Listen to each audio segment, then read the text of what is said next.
Welcome to the Not Just Waiting podcast. I'm your host, Reanna Hoffman, and this is a space for women learning to wait well and live fully. Whether you're in the middle of uncertainty, transition, or just figuring out what's next, this podcast is here to remind you you are not behind, not forgotten, and definitely not just waiting. Let's dig into truth, grow in courage, and hold on to hope together.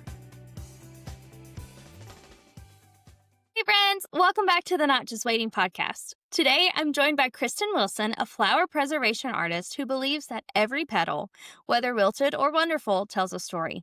From her garden in Florida, Kristin grows and presses flowers, turning them into timeless jewelry, keepsakes, and art.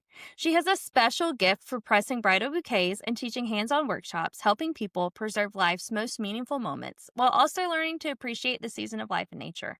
With a faith-filled perspective and a creative soul brimming with ideas, Kristin uses blooms to tell stories and gently remind us to slow down, notice beauty, and find joy in the simple things. I cannot wait for you to hear her heart and her story. So let's dive in. Hey friends, welcome back to the podcast. As you can tell, Kristin and I have already been doing all the things this morning. I wish I could tell you the whole story. If you want the whole story, just DM me and I'll tell you about it. But we are here. We are on the podcast. It was like pulling teeth to get on this morning, but we did it. The Lord provided in crazy ways.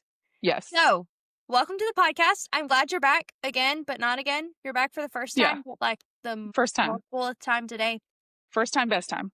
First time. Will be good. Yes. So earlier, the first time we did this, I was telling you how I love your Instagram and how I go through all of your stories like every day and click through every single one. Even when you do it multiple times a day, I'm like, oh, Grace and Serendipity. Yes. Like every time. I even stalked you, not stalked you, like Instagram stalk. Okay. The other day, because I was like, oh, those hydrangeas are so pretty. And she said something about a weird new flower that she's growing in her yard, I think yesterday. Yes, I don't even know yesterday. how to say what it was. Tithonia. Oh. Tithonia. And it bloomed today. And I'm like, what? I totally expected it to be a lot bigger. So that I will share it in my stories later today. So it's going to go up there later today. I just haven't had that downtime yet between all the technology hiccups. So yeah, so it'll be there. So you can hop on when you see boop, when you see Grace and Serendipity pop up. It'll be there. I'm so excited. I have I don't want to say weird obsession with flowers, but I lived in an apartment so long. We just moved to this house a couple months ago ish. And I'm trying to grow zinnias in my side yard, but I waited too late. So I'm not sure they're going to bloom because we just moved here. And I'm so excited that we have a yard. Because at our apartment, we were in the middle apartment on the main floor. So we had people above us, we had people below us, but we had a balcony off the back, and then we had people beside us. So the best thing I could get was a potted plant on my patio because we weren't allowed to grow things. It wasn't like we could have a garden or bucket garden or anything on our patio because they would walk through every quarter and be like, hi, this needs to be fixed. They were in our apartment all the time. And so I have a yard and grass, and I'm already dreaming of what I can put everywhere. And my husband's been laughing at me because I'm like, this side of the house is where the hydrangeas are going to go. And this is where the zinnias are going. And this is where my plants that grow vegetables are going. And we're going to can next year. And he's like, we're going to do what? Yeah. Welcome to a whole new world. Yes, and I was looking at a whole new world is opening up for you. Yes, and I was looking at cattle panels to put on my Christmas list the other day. Yeah. I'm like, do they deliver 16-foot cattle panels? Because I can't tie it to the top of my car. I believe that Amazon might help you out in that one. But yeah, they could if you do the big box stores like Home Depot and Lowe's, and also Tractor Supply if you have one of those up there. They will do a delivery for you, that they will deliver them to your house. So then you can go from there. And also I would not recommend tying to the top of your car because they'll scratch the paint and then it's like a whole thing. So there was a good reason. Yeah. But yeah, definitely. Okay. I have now been enabled to buy cattle panels. Sorry, Philip. Not sorry. Sorry, Philip. Sorry, not sorry. Next spring, you guys need to check on Philip and make sure that I haven't grown a jungle in our backyard. Hey, if you do, it's okay because you can always prune it. You can always prune it back. True. I have some flowers that have more than taken over that they will be getting the big chop this weekend because they have cut out all my other flowers because I'm like, you were supposed to stay little and you have more than multiplied and it's not okay. So they're getting hacked. But it's okay. It'll Love hurt my that. heart that they'll get hacked.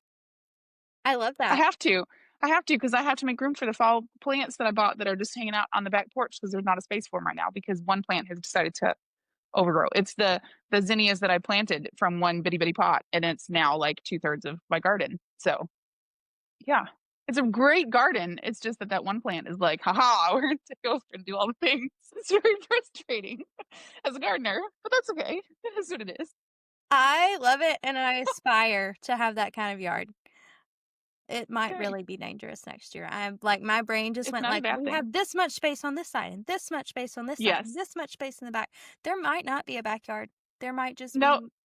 if it makes you feel better, we started with one and then we moved houses. So like we started at our old house, we had one like garden and it was like 2 foot by 6 foot. And then we moved to this house and there's a side yard. And I was like, honey, we don't do anything over there. What if we planted one raised bed? And it went from one raised bed that's 4 by 6 to four raised beds that are 4 by 6. And also now I call it the shed garden, which is where the Tithonia is, which is another 2 by 8 raised bed that's on the side of the shed that gets too much shade. So it was not good for the Tithonia, which I found out.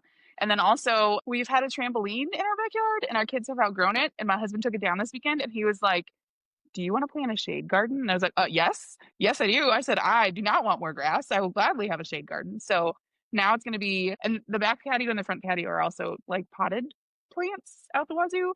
And so I love them, but it's also one of those things I saw a meme the other day where it was like, why am I tired all the time? It's like, oh yeah, because I chose to take care of things that need me to live. And it's not people, it's plants.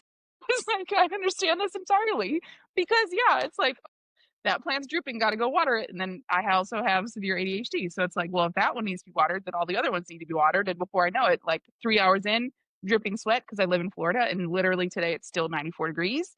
And now I have to go take a shower because I'm all sweaty and there goes the whole day. Like it happens. So I have to do it on a schedule consistently. And it's literally scheduled in which days I water which sides and which plants and all those things. Otherwise, it will just take up the whole day.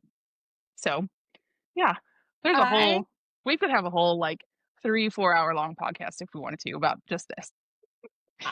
dreaming right now. All sorts of things. I'll All pull sorts of this things are later capable. for post podcast conversation. Okay, sounds good. Now that Sounds we've been good. talking about flowers, I'm sure people have no idea why I went there and why we just spent that much time talking about them. So can you tell us kind of what you do for the people that aren't going to find you on Instagram? Let's see here. What is the quickest version of this? So I'm a natural flower preservation artist, which means that I do not do any sort of color correction. I started first as a gardener, which actually started in March of 2020 when my mom sent me a packet of sunflower seeds. And she was like, hey, so these are apparently the biggest sunflowers you can get. They're mammoth sunflowers. And the biggest one that we grew, not even joking, was like this big round. I put my hand on it. It was bigger than my hand. And then when COVID happened, like my business was one of the ones that came crashing down, unfortunately, and did not survive. And so I had to completely rethink. And I kept hearing, go plant the seeds, go plant the seeds. And finally, one day I was so frustrated that I was like, I'm just going to go plant the seeds. So I literally, there's an Instagram reel of it, of me one day, like in a garden where I had methodically placed all the things in the shed garden. And then I just decided, you know what? I'm just going to chaotically mix it all up. And then from there, that was probably not the smartest idea to do. But from there, it turned into now what it is with all the things. So I garden and I grow flowers to preserve that we grow here in Florida. I also create earrings, jewelry. Never thought I would be doing jewelry, but that's what I kept coming back to again and again. And now it's kind of bananas.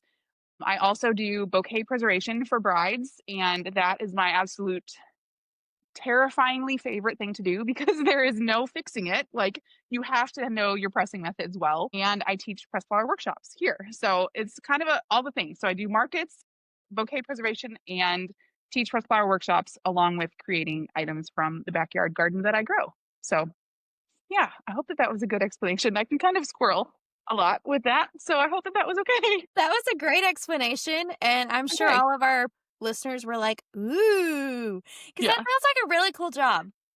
it is. It feels like a really cool job. It is. It is. It's funny because I have more conversations with weather outside than I ever thought that I would. And I'm also the girl who, when it starts to rain, I doesn't matter if I'm in my pajamas, if I just woke up, if it starts to rain, I'm going to go and scurry and get all the plants out to the free Mother Nature water instead of the hose water. My neighbors have seen me many a time, like pulling a huge Monstera plant out just to get, or I have another one. It's called the Lickety Split Larry. It's huge. It's like this big around, and I pull that out to get like literally our house is emptied and the whole back patio is covered with plants when it's raining. And my husband's like, Kristin, like I made a path for the dog. The dog can still get outside. It's just that he's the only one that goes outside when it's raining. But it's just I love it. I love it. Never thought that this would be the thing. But and then when it rains too much and then you miss the pressing flowers because they're too wet and they're too damp and you can't press them when they're wet, then it's like, why did it rain so much? So it's like that weird juxtaposition between, the joy and the journey of it all. Yeah. So yeah. That's so cool. So you just told us you're a crazy plant lady. Is that accurate? Absolutely. I will Okay. gladly wear that. Absolutely. Perfect. Proud plant lady. I love that. So how do Yes. you make space for rest, for creativity, time with God in your daily life when you're trying to like get your plants to do the things plants are supposed to do? So I actually have to schedule it. I have to schedule time for rest. I have to schedule time for time with the Lord every morning. And I honestly have a foundation first mindset. And so my foundation is I'm going to build my life on the rock. And that comes from the song I Am They. I'm a huge music person. I have headphones in all day long, playlists all the time. I have friends that text me and they're like, hey, I am feeling down or I am feeling energetic or I need, prayer. And then what song would you suggest? And so I'm the girl that sends like, hey, listen to this song, or I'll send a friend like, hey, I was thinking about the song or listening to the song, heard it for you. But it's definitely a scheduling thing. Like I said, I have severe ADHD, and if it's not written down, it won't happen. And so I set timers all throughout the day also to remind me to continually like, hey, you have to make sure that this is done in the next 15 minutes, or your kids get home from school in 10 minutes. So I have an alarm that goes off there. But I will schedule time when my daughter goes to school in the morning, which she leaves at 6:30 a.m. Oh. I have 45 minutes between when she leaves and when I get my son up. And that 45 minutes is my quiet time, my downtime for my time for planning and for the time with the Lord. My Bible is open on the couch and all of those things. And I love too that my son comes out every morning, snuggles up next to me on the couch, and he sees that I either have my Bible or devotional open. So it's like a whole conversation thing for us too, as well as that goes. But then when I get home from taking him to school is when I first check on the plants and like walk the garden and kind of see everything and then water what needs to for that day. But I also have certain days that I have certain things done. So like Tuesdays are pressing days because if I have a bouquet that I'm pressing from the last weekend, it's usually on like a Monday that I'll get it. So Tuesdays and Wednesdays are usually pressing days. Mondays are usually admin and like planning days. Fridays are wrap up from everything days. And then Thursdays are what needs to happen for a market or the online shop kind of days. And it's weird to kind of box things up like that. But I've also learned my kids are very busy. They are 10 and 13, and I am in the season of the chauffeur mom where it's like going from this activity to that practice to this to that and everything. And so I have a very limited time when they're at school because when they're home, it's like I'll have 15 minutes here or 10 minutes there. And so I don't use necessarily a paper planner nearly every single day, but for busy or full seasons, it's written down at least like this is the gist of the few things I need to get done. But every single time, the very first thing is Bible and time with the Lord highlighted, ready to go. So, because if I don't do it on random days, I skip it, or that I'm like, I don't have time, then it's like all day long. I beat myself up and I just don't feel nearly as centered as I would if he was with me. Yeah. So, like, I know he's with me all the time, but like fresh in my brain kind of a thing with me. Yeah. So, I love that you get to use that pocket between your kids leaving for school because then they hmm do get to see you and they know what your schedule is and they get to ask those questions and that makes hmm it safe for them. And I love that. yes. Yeah, I am a big fan and I'm in two small groups this year for the church that I go to, just because for me, I need that connection with people that I don't really have anymore. And I was like, okay, well, if I'm going to connect with people, it might as well be through my church instead of like an online community on social media, which is great. But then also it's like, I need like people that I can reach out and touch, like, Yes. build connections with in person. But we're reading The Cost of Control is one of our books right now. And I'm like, oh, it's so good. It's so good. I'm only on chapter 4 because she tells us like, don't read ahead. We can only read the certain chapters, but it's one I already recommend it to everyone to read. Good to So, know. We'll stick it in the show notes for our friends okay. that also need to know about it. So, Yes, sounds when good. did you first realize that you had this gift or calling, whatever you want to call it? And when did you decide to take it seriously? Because it sounds like these seeds literally fell in your lap. Yeah, a little bit. They did kind of fall in my lap. So after everything that happened in the pandemic for every single person, everybody's lives were changed in one way or another. But for me, it kind of really settled in for I tried to host something else in the fall of 2022. And although it was great, I could hear in my heart and feel like I was being led to something else. And that was a really hard position to be in because this is something that I thought I was going to be doing until I was 80 years old. Yeah. And so to hear like no, you need to close it. I actually had it's funny because like when you don't listen, when you keep pushing and God slams doors shut sometimes, I had a major physical health problem happen that all of a sudden something happened in my back and my neck. And I was in physical therapy for 4 days a week Mm. for 2 hours a day for at least 6 months. And Oh. I couldn't teach anymore and I couldn't do what I was doing from being on a screen so much. Turned out that it messed up my neck and my back. Mm. And all that stress that I was constantly pushing down. And in 2023, when I had kind of, okay, fine, I will let this go, planted the garden. And it was when I was with the seeds when I felt calm and peace. And then after when I started growing them, I was like, now I want to learn how to preserve them because this is from the moment that I decided to plant the seed. This flower is from the moment that I tried to grow Yeah. something that I had never done before.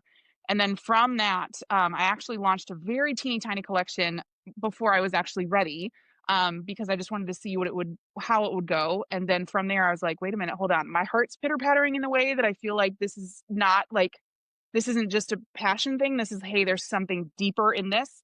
I've learned I don't necessarily know if this is the way that the Lord is with other people, but with me, I get really calm, quiet sense of crazy peace that comes over me when I'm onto something that I feel like is Him leading me. And when I made that first collection, I have one right there in a frame. And it says every flower tells, wait, I'm going to mess it up. I'm going to say it wrong. But it says every flower has a story. So do you. And that was from the first one that I made. And then from that, that's the only one that I still have, the original piece. And that was when I realized, hey, maybe there's something to this. To start, I was originally in the wedding industry and I was a wedding planner and did stationery. And I've noticed all of my designs, every single one always had flowers and blooms. And like I gave the brides dried flowers in an ornament when I was a wedding planner. When I was a stationer, every single bride had to have a design that had florals incorporated. And now to be doing what I do with the flowers combined, it's like every single piece is fallen into place that I never would have known if I hadn't just kind of adventured and been like, there's something to this and I'm not sure what it is, but I know that it's going to be good. And the Lord has provided. Like He has taken care of us in so many ways through me navigating being at home and like completely shutting something down to starting something again. And I had a goal to book 5 brides for bouquet preservation at the beginning of the year. And it was like I had that within the first week. And I was like, okay, this is bananas. Like not to say that now I'm like, all the things, but it's also one of those like this is what happens when you open your hands and you're like, I will receive what the Lord has planned, even if I don't know what those plans are. And so it's just from when I started creating and when I started doing them, I have gotten so much great feedback. I did markets first so I could kind of pick and choose what I loved to create again and again and again versus what actually sold and what people connected to. And for me too, the conversations that have taken place over flowers that matter to people, like the people whose grandmothers grew hydrangeas or geraniums or their lily was the favorite flower that they had, but their mom was allergic to it. And so they couldn't have them in the house. Like all of those kinds of conversations. To me, this work is grounded community work and not just this is what I do, come follow along. It's let's talk about the flowers that matter and why they matter to you kind of a thing. So, yeah. So I hope that answered. I feel like I Did. kind of spurred off a little bit as far as That that was goes. great and So beautiful. Can you tell us a thank little you. bit more about what God's taught you about having open hands, whether it was around your platform or your influence or what He was just telling you to do? Um, so I learned pretty quickly. I used to be on social media all the time. It was multiple times a day, posting stories with my previous business multiple times. I would go on Instagram Live every single week. And I kind of felt all of a sudden like you need to step away from all of that and get recentered where your phone is not a priority, where I am the priority, where your email is not anything you need to pay attention to, where I am what you need to pay attention to. And it literally came from me and if you're on the video one, you're gonna like this one, but it's like I would hold my hands so tight and be like, I need to hold on to this. I'm gonna keep going and like feel that tension of when your hands are tight and when you're held and you're like, I can handle this, I can do this, I can. But then when you open them and it's like that sense of calm goes through you. I, at church, am not the person who sits here with her hands raised up, but I have my hands open like this. Yeah. And my husband laughs because, like, I don't know what the meme is, but it's like where you're almost like the movie Hitch, where it's like you're here in this space. But it's when I have my hands open, even when I pray, I don't close my hands like this because I automatically put them into tension spots. I pray with my hands open. And it just has changed the way that I see my relationship with the Lord, but also how I feel like I'm open to receiving whatever He has planned. And you know what? Maybe is that weddings are going to continue to be something, and bridal bouquet preservation are going to continue to be something that He has incredible. Maybe He has something planned that I don't even know about yet. But I also believe that He is the driver and I'm not in the passenger seat. I'm in the back seat. Like, I don't even want to attempt to be the side driver. Like, I want to be there with my eyes closed and just saying, I will go wherever you want me to go because He is the reason that I am still here and that I took that chance and trusted. And every single time I begin to doubt, it's like, nope, that doubt isn't coming from the Lord. That doubt is coming from somewhere else. And I'm not trusting the doubt. I'm trusting the Lord. So Yes. I've had to I've had to change some things to get there. But now I feel confident in where I'm heading, not because I know where I'm going, but I know that He is leading me well. Yes. Yes. I need to go unpack my yes button. I have a friend that gave me a yes button. I need to go unpack it. It's still in a box. I'm gonna write all that down and put it on my wall. That was Okay. fantastic, and I love that. A lot of times we talk about waiting here on the podcast because it's Mhm. called the Not Just Waiting podcast. And I know when we're planting things, we have to wait a really long time. Mhm. That's how I feel about my zinnias that are in my side yard right now. I'm like, can you just bloom, please, Mhm. before the frost gets here? But everybody is in a waiting season, whether it's for a job or a new Mhm. career or people that are waiting to get married, to have babies, to just have the next step. Some people are like, I'm just waiting on Jesus, but we're still waiting. So, what does it look like right now for you in a waiting season, and how are you waiting well in this season? I am the queen of I wanted it done yesterday and I want to know all the things and I want to have a plan for all the things. Funny story is that I used to actually teach business planning and it was I would go the 5-year route, the 10-year route, the 3-year route, the 1-year route, and then we broke it down to quarterly and 6 months and 4 months and 1 month. And now I do not do more than 4 months at a time. And to say that out loud and have it recorded is a little scary because everybody's gonna be like, "What?" Because I was the planning person. Like, planning was my thing. I still use a planner, but I have also learned that 4 months at a time, which is not something I see, many people talk about. 4 months at a time is long enough. It's longer than the 90 days. It's shorter than 6 months, but it also gives flexibility in your days. For me, I do it 4 months at a time because it's January, February, March, April, which is the Mhm. spring. May, June, July, August, which is the summer, September, October, November, December, which is the winter. So that way it goes along with my kids' school schedules also because it's like, what are we doing in the spring? What are we doing for the summer? What are we doing for the winter? But also, I like to plan all the things and have all these ideas. And they're always bumbling around my head, but I'm also like, it's not the right time. And I will listen, I will journal it out, and I will pray through it. And if it doesn't feel like those 4 months that it's the right time for it, I'll jot it down and I'll put it to side because I have to believe that if I try to plan, it's not going to go well. But if I follow by what He is leading, it'll be okay in the long run. And so I think that that is what has come from a lot of this. One of the things that we talked about on the previous one a little bit about when we were trying to get all of the tech stuff on my end handled is that I have an online shop and it's finally going to be opening. I have not had an online shop open since the spring of 2024. And I have been saying it's going to come, it's going to come, it's going to come. And it's not until now that I finally feel that, okay, I have enough flexibility, but also structure that I know now what I can handle. Whereas if I had tried to do more of it sooner than I was ready, it wouldn't have been the right time for it. And so it's one of those things where, yes, you can do more, but should you? And in this season, is it right or is it rushed? And there's the Bible verse from Ecclesiastes where it says, for everything there is a season. And that is one that I cling to because just because I want to doesn't mean the timing is right for it. And there are things that possibly I could do in the future, possibly things from my past that could come back again. But until I get clear, even fuzzy clear, a God wink from someone or a conversation or somewhere that maybe I need to listen to it, it's not the right time. Mhm. And I've had to learn to say no or not right now versus, oh, yeah, I can think about that. And then be in crazy overwhelm mode because I am a people pleaser through and through. I'm also an empath. And so very emotionally attached to all the things. But I've also had to listen to my own needs and not necessarily put everyone else's first, but take care of my own soul too. Because you have to plan, and you have to wait, and you have to plan in small bits, but you also have to wait for the things for when God says that the timing is right for them. I also believe in God winks and in conversations you have. And it's almost one of those things where, why did that person say that? Or who is that person that came up all of a sudden at this time rather than 6 months ago? And your God winks are there if you have your eyes open to see them, but you also need to be open to receive them. Like how you said, like in a receiving season, or having your hands open to hear what he has to say. And it might not always necessarily be directly through him, but it might be a conversation from someone, or when you're in the car and a certain song comes on, or you happen to hear a certain conversation that's taking place next to you, or in a small group and things like that. When you're like, this is way too not coincidental for this to actually not be like, hey, there's some more depth to this that I need to pull out to see kind of how this goes. So yeah. Do you have any tips for seeing those God winks? I think the biggest thing is that if your heart is closed, you won't see them.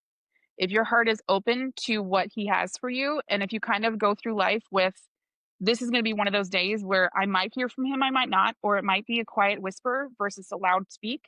For me, I also look at it that I have random things pop in my head all the time. And sometimes they're from me, yes, but sometimes I also feel that they are driven from the Holy Spirit.